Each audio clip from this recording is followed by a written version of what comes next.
Pound for pound sports entertainment. Hit the like button, comment below, share, do all of that. It's your host F Merritt. Hit that like button, hit the subscribe button right now. We got Blair the Flair in the building. What's going on, man? What's good? What's good?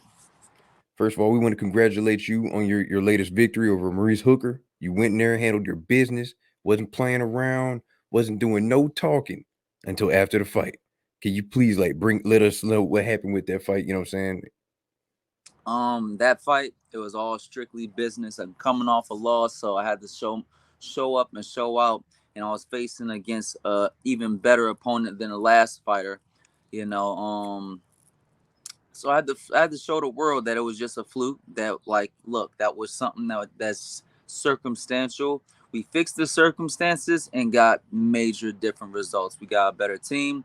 We got people that's 100% for Blair to Flair. We got things going, and had a tremendous camp, and it paid dividend. And it shows in the performance. We had somebody that was really there, ready to run Blair to Flair over. Terence Crawford is saying, "Oh yeah, he's not going to last 3 rounds," and you can tell that that's what they meant to do because they came in overweight on purpose to try to like use that weight as an advantage, and it didn't work. Blair to Flair stole the show once more.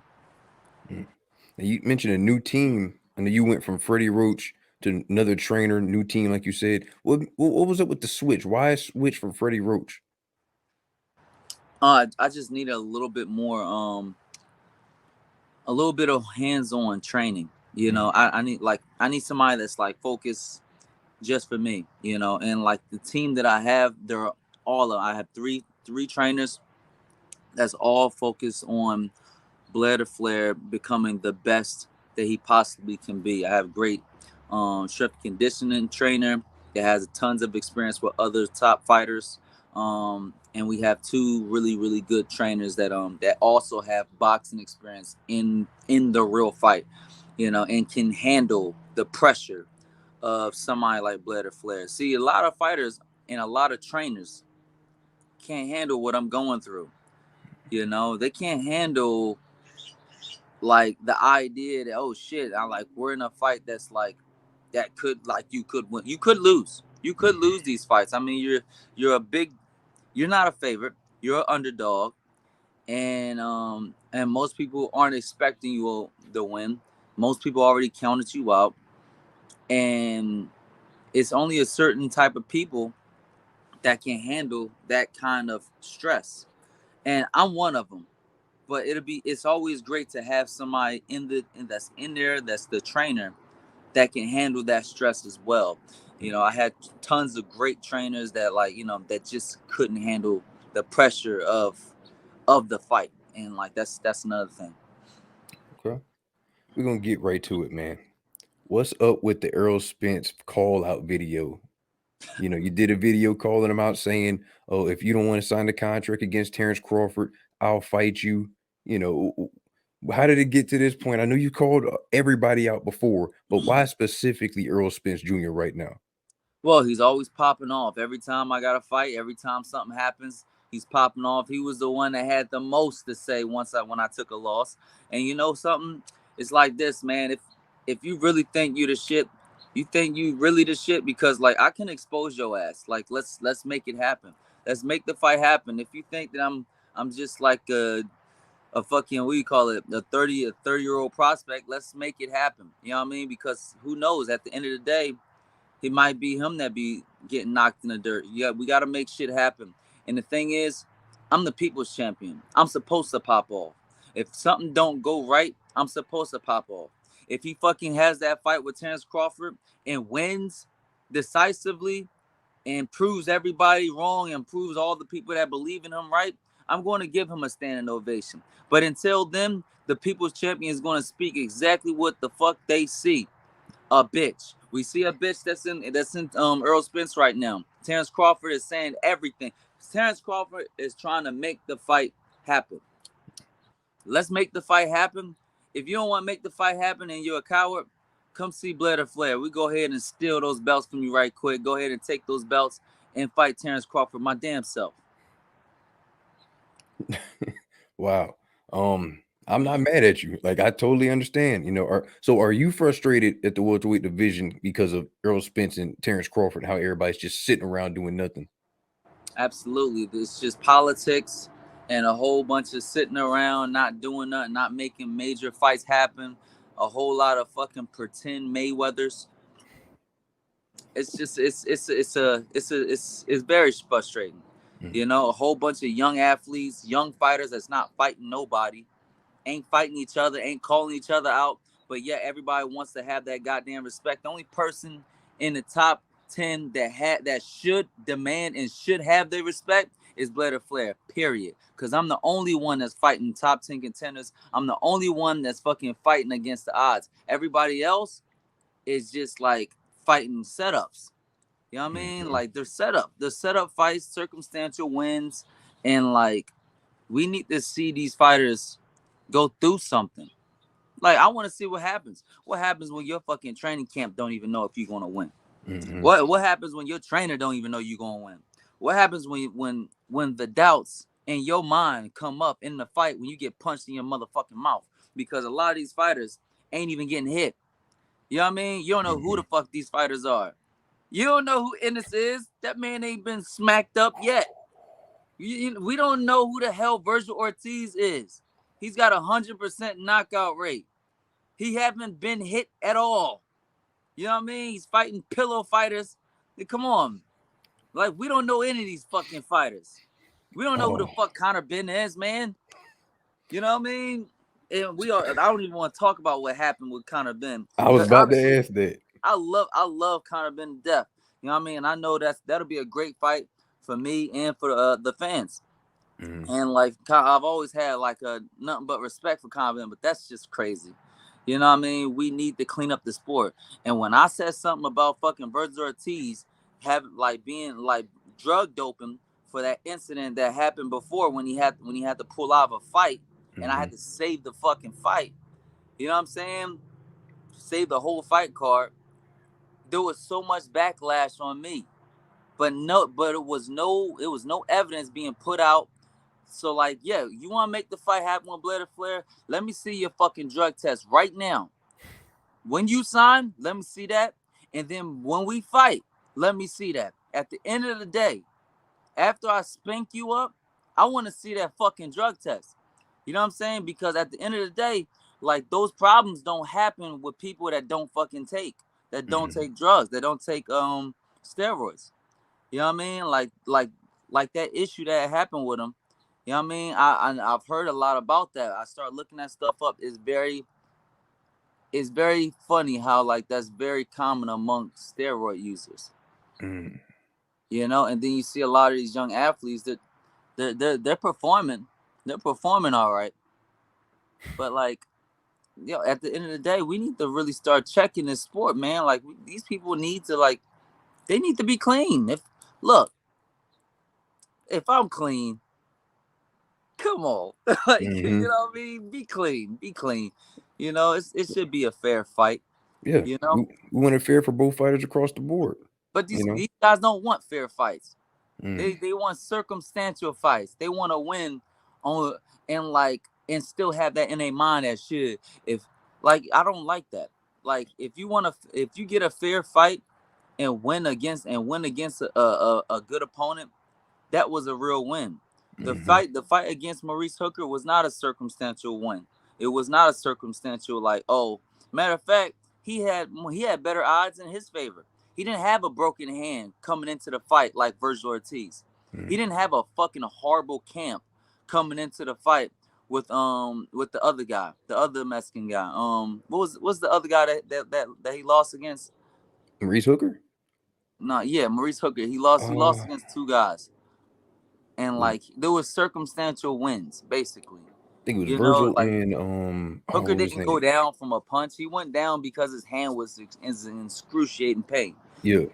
You know, so it's just he went down from a punch from me multiple times. Yeah, you came in there, you handled your business. You weren't playing at all. So you just said a lot of stuff. The Conor Benn situation, that's an unfortunate situation. Conor Benn against Chris Eubanks. You know, we just found out that he tested positive, unfortunately. What's your thoughts on drug cheats in general in the sport of boxing? Man, like, why not just fucking not take drugs? Because the thing is, right? None of you have a chance if I take drugs. None of you. You know what I'm saying? And then it's be like, oh, it's not fair. It's not fair. Yeah, well, okay. Now a freaking nature fighter like Blair Flair, because there's only one every fucking blue moon that actually come out. You know what I mean? Freaking nature fighters are just people that just have that much more ability than everybody else.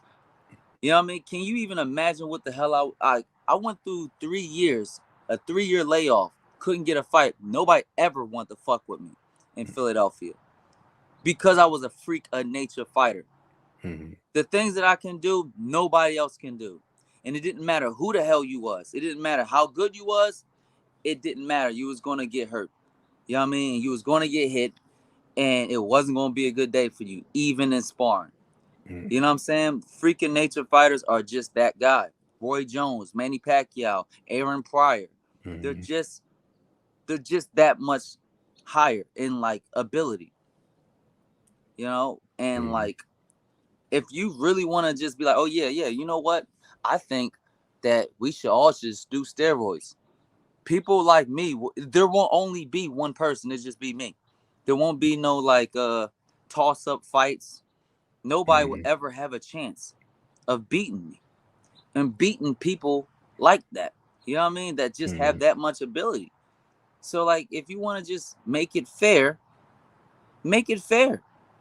But don't be a cheater, man. Like, that shit's played out. Come on, man. Like, yeah. We as a fan, we definitely want to see fair fights. We want to see both guys get in there and have a fair fight across the like board. everybody. I remember when people were saying that Manny Pacquiao was on steroids. Imagine if he really was though. Yeah, that would have been crazy. He's kicking ass now.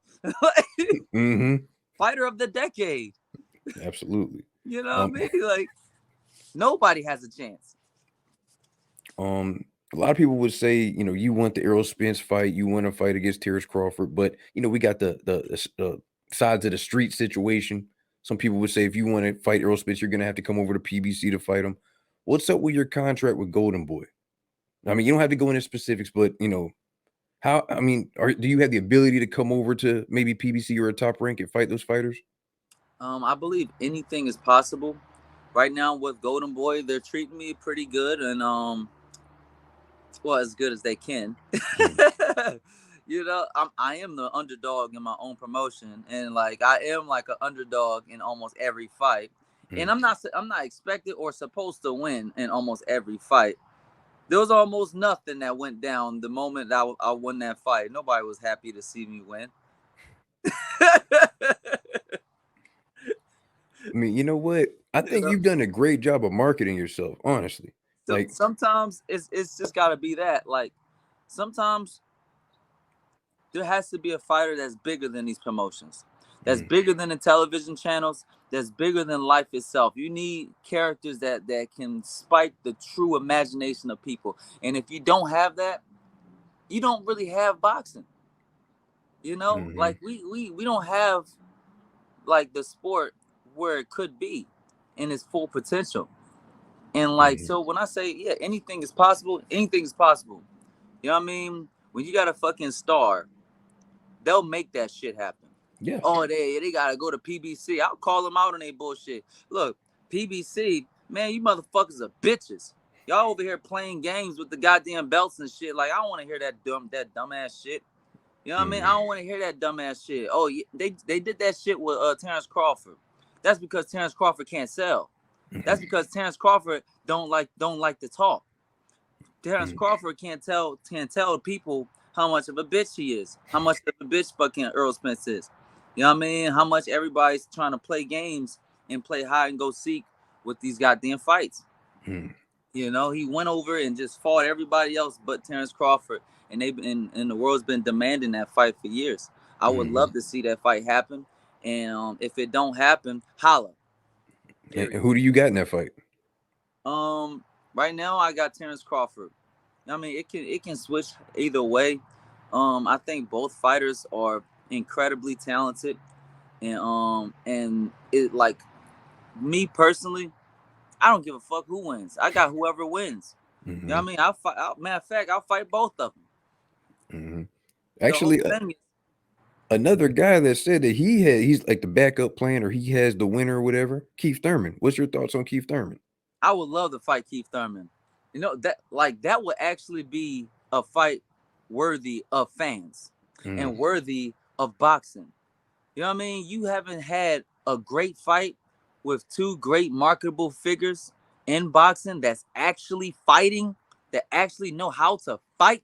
You know what I mean? It's not a YouTuber. You haven't had that in a long time.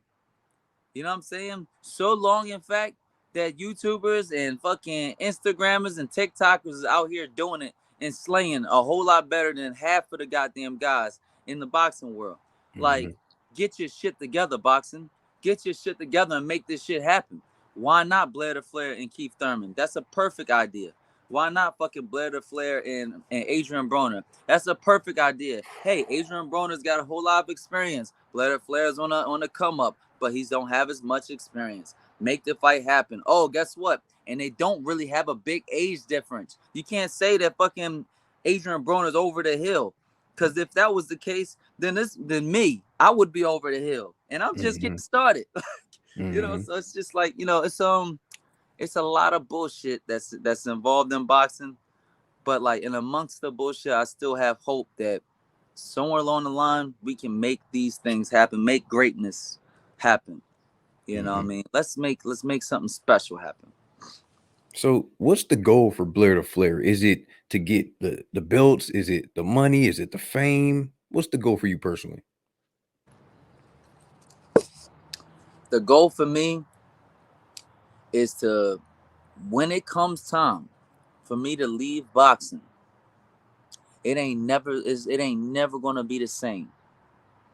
When it comes time for Blair Flair to move on to another season in his life and convert from being a welterweight world champion to a mega star in something else, you know what I mean? Whether it's music, movies, promotion, whatever, or probably all of it, you know, when he does make that conversion, boxing ain't the same. You know, it's like, oh, snaps. That was somebody that we all need to aspire to be. You know what I mean? I want to bring boxing back to its full potential. You have other avenues right now where people are trying to be in the MMA world and this and that, and yet nobody's making the kind of money that boxing makes. And the thing is, boxing is going down. It's not like what it could be because of politics and all kinds of bull crap that has nothing to do with the fighters in the ring, you know. And then when it comes to the fighters in the ring, they ain't working hard enough. You know why Blair Flair is a fucking name compared to fucking Errol Spence and Terence Crawford? Because Blair Flair actually is a character and works twice as hard. You know why? Because I work inside and outside the ring. Those motherfuckers ain't working hard enough. You know, Okay. That's a good answer, well, man. your toughest remark is you box like you swimming. I'm like, get the fuck out of here. You know? I know it was a quote that Devin Haney had said. He was like, everybody says everything but let's fight. Exactly. Devin Haney, that's the truth. Everybody says everything but let's fight. And unfortunately, well, fortunately for you, there is one fighter that does. Blair Flair. You know what? I'm out here trying to make shit happen. And like, I'm calling everybody out on their bullshit. Calling everybody out on their bullshit. So if fucking Errol Spence is on some bullshit, I'm gonna call him out. If I fucking see some young fighters that's out here fucking getting these little quick little knockouts and not fucking fighting nobody, but yet they highly ranked, like, nigga, where you getting your ranking from? How? You ain't fighting nobody, really. You ain't been through any kind of resistance. Like, you know what I'm saying? People like me fucking been through resistance. Like, motherfuckers that's just like me. Like, there's a lot of fighters that I fought that could have been Ennis, but they fought me. There's a lot of fighters that I fought that could have been Vergil Ortiz, but they fought me. Undefeated fighters, killers. You know what I mean? Champions in their own right. You know what I'm saying? But you don't see that. You see these young fighters fighting these easy little setups, old fighters, hurry up and try to finagle and pay whoever the hell they need to pay to get these rankings up. I need to see what happens when they get put through the fire, because if you're not inspiring the heart of people, you wasting your goddamn time in boxing. What you doing? Stealing money? Stealing these hard-working fans? Like, come on. I'm beyond stealing money from fans.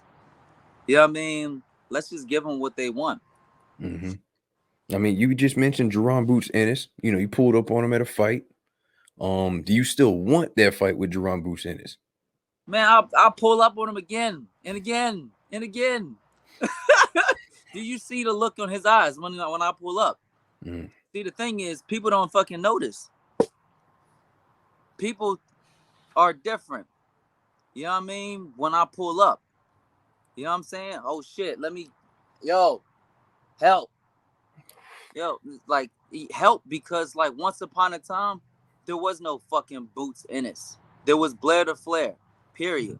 A bad motherfucker that couldn't get a fight because nobody wanted to fuck with him, period. You know what I'm saying? Because it was a bad idea. So, you know, it's just what it is. So, like, right now, we just gotta make things happen. You know, if that fight presents itself later on, you know what I mean? Once it's my time to take the belts. If you can act like you're fucking the future and this and that, yes, you're the future. That means stay in your motherfucking place, because it's my time now. You get what I'm saying? I'm rising at an alarming rate without none of that shit. I didn't have a whole bunch of like easy fights to groom me to be like, you know what I mean, to be comfortable in the ring and all that stuff. So it's a lot of things that's going on. You know what I mean? But we're making it happen. We're making it happen. So yeah, I think the fight between Errol Spence and myself is possible. The fight between Terence Crawford and myself is possible. You know, and I would like to see that happen. I would love to see Blair the Flair and Keith Thurman, if that was possible. And I love exciting the fans and making big ass upsets like the last one. That was crazy. That was hey man, that was great performance. I just want to congratulate you on that, for real. In my career, I already made 8 upsets, major upsets. You know, you just don't hear about it. You know what I mean? You didn't hear about who the hell I ain't got no time for none of that Ferdinand dumb shit. Karubian was. You know what I mean? If you want to get fucked up, you get fucked up. Somebody nearly made $1 million off me. But like at the end of the day, like I ain't got no time for that. Right now, I'm focused on making this fucking fight happen with Errol Spence and Terence Crawford, because they're holding shit up, and really they're holding shit up for everybody, not just me, and not just the fighters, but boxing in general. You know, what are you doing? Waiting for yourself to get old? Waiting to have some kind of like edge on the opponent? Like, stop trying to play and like trying to have it's like, where did boxing go to such a degree where as though everybody wants to have some kind of edge? They don't want to have a fair fight. 50-50 split in a fair fight. Like, yo, Errol Spence, you ain't that much of a bad dude, and you ain't a star. You not a star. You know what I mean? Stop trying to fucking steal money and trying to make money thing. Like, not, dude, you're nobody without Terence Crawford. At the end of the day, you're nobody without that perfect opposition. Give that dude a fair split, a fair life, a fair goddamn fight, and make it happen. Get off of fucking steroids if you're on steroids. Make the fucking fight happen, man. So in your mind, if that fight between Terence Crawford and Errol Spence doesn't happen, what do you think happens to the sport of boxing? If it doesn't happen, then never fear. Blair Flair is here. Period. Because at the end of the day, like I'm gonna apply that pressure. Oh, I'm gonna apply that pressure like a motherfucker. He talked the most shit. I'm gonna apply that pressure. You know what I mean? Mm-hmm. And like shit, I might end up fighting Crawford before he do. And when I win, I don't want to hear none of that bullshit. Mm-hmm. Cause like once somebody like me gets a fucking title, it's over. It's over. You have a star. You will never make as much money as Blair Flair in your fucking wildest dreams. I don't give a shit how many belts you have. Those belts will fucking decay and get old in your fucking dressing room. You know what I'm saying? When Blair Flair gets a title, it's over. You know what I'm saying? You talk about worldwide marketing. Next $1 billion attraction. Some people would ask about, why haven't you called out Vergil Ortiz since he's on the same side of the street? Man, I've been calling out Vergil Ortiz. My promotions just don't want me to do it. You think they're saving him? Of course they're saving him, man. Like that's the number one guy. You know what I mean? I don't blame him. Do it look like he will fucking beat Blair the Flair? I think it'd be a good fight, man. It'd be a great fight, I think, because it'll be fun. Absolutely. But my whole thing is, before Blair the Flair, there was somebody else that was pretty good too that kind of deserved the shot. And then like what happened with that? And that would be Rashidi Ellis. Rashidi Ellis deserved the shot, and what happened? There was no promotion and stuff. You know? Yeah, he just signed with PBC. And now he got signed with PBC, and hopefully that works out for him. You know, so it's like I don't know the answer to everything. So like I just play my role and keep putting on big exciting fights. And you can stack the odds against me, and I'll still come out on top. You stack the odds against me, and I'll turn it into a marketing frenzy. You stack the odds against me, and I fucking turn water into wine. You know what I mean? And that's just how it is. You're obviously a fan of wrestling. You know what I'm saying? You had the Stone Cold Steve Austin vest on last fight. Come out. Your name is Blair the Flair. Kind of like a thing to Ric Flair. You ever thought about coming into wrestling? Going into WWE perhaps? Because I mean, you could cut a phenomenal promo. I'm not gonna lie. Well, that's all things is possible. Right now it's just like I'm working in God's favor. So like right now, working in God's favor, one thing I know for sure, all things is possible in timing, in the timing of God. So I'm right now I'm living a blessed life, and I'm happy with where I'm at.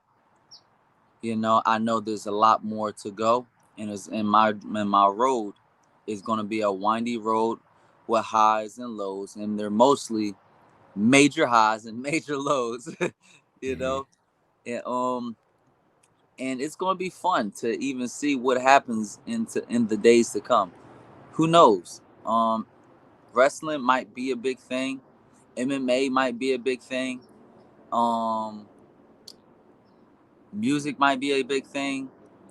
The movie industry might be a big thing. When you have a star, that star can actually kind of like finesse and move kind of everywhere. One time Muhammad Ali played himself in a movie. Insane. Do you have an opponent yet? When can the fans expect to see you back in the ring? Hopefully you guys can see the fans back in the ring in December. But hopefully we can get that going in December. If things work out, December will be a great time for Blair Flair to shine. Okay. Well, Blair Flair, we appreciate you, man. Thank you for your time, man. Y'all go support Mr. Blair Flair. Hit him on IG. Support every fight he has, man. Salute to you, brother. Thank you very much, everybody from Pound for Pound Sports Entertainment. It's Blair Flair, the most exciting man in boxing. You can check me out on Instagram, Twitter, Facebook at Blair Flair. And for more exciting content, official BlairFlair.com. Woo! Because nobody does it better, baby. All right. Thanks, man. Thank you.